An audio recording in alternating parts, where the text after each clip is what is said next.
Madam President of the General Assembly, the Secretary General of the UN General Assembly, Excellencies, ladies and gentlemen.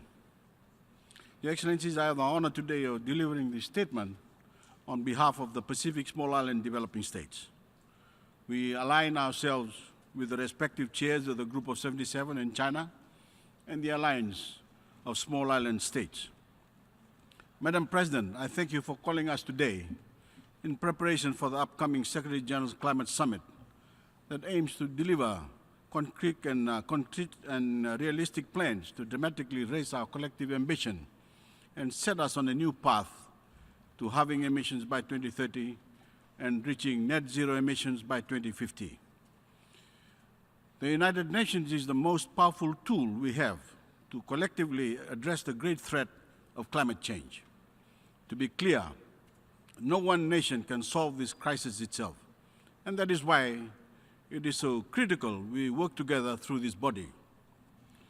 Some years ago, Your Excellency, UN member states walked from the General Assembly with an overwhelming endorsement of the 2030 Agenda for Sustainable Development, the 17 Sustainable Development Goals that would safeguard our only planet.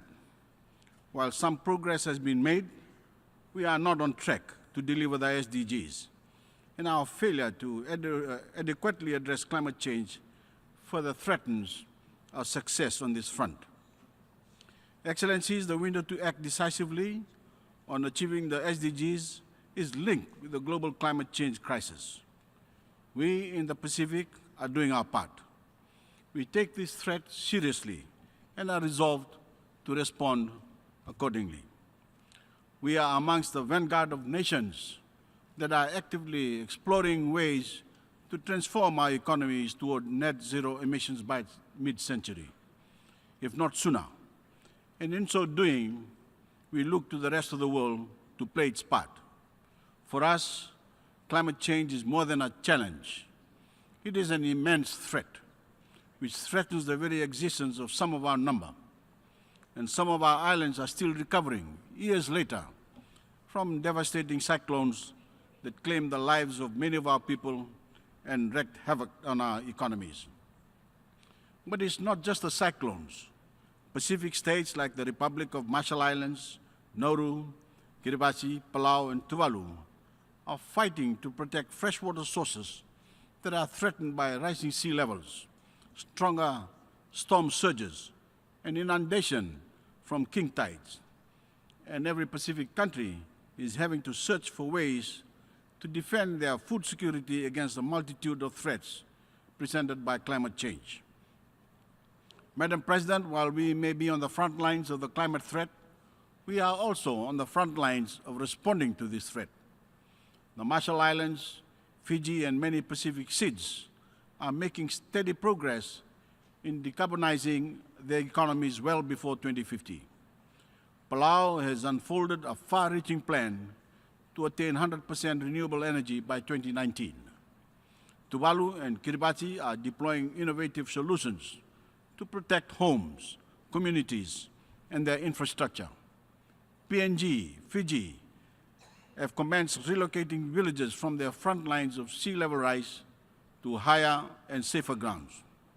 Vanuatu and Solomon Islands are leading in making their infrastructure more resilient, rebuilding core infrastructure so that they are able to withstand fiercer winds and more intense rainfalls.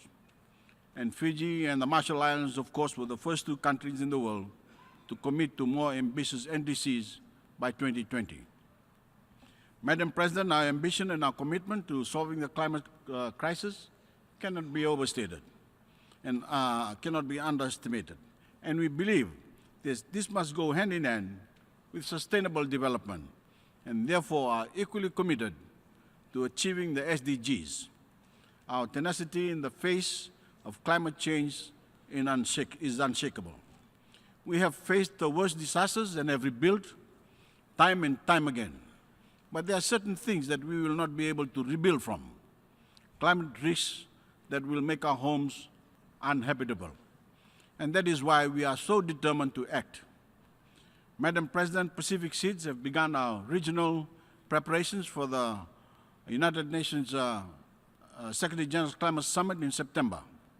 As the Pacific SIDS Chair, we will bring to the UN Climate Summit concrete programs and innovative examples of our plans to drive climate action that is in line with achieving net zero emissions by 2050.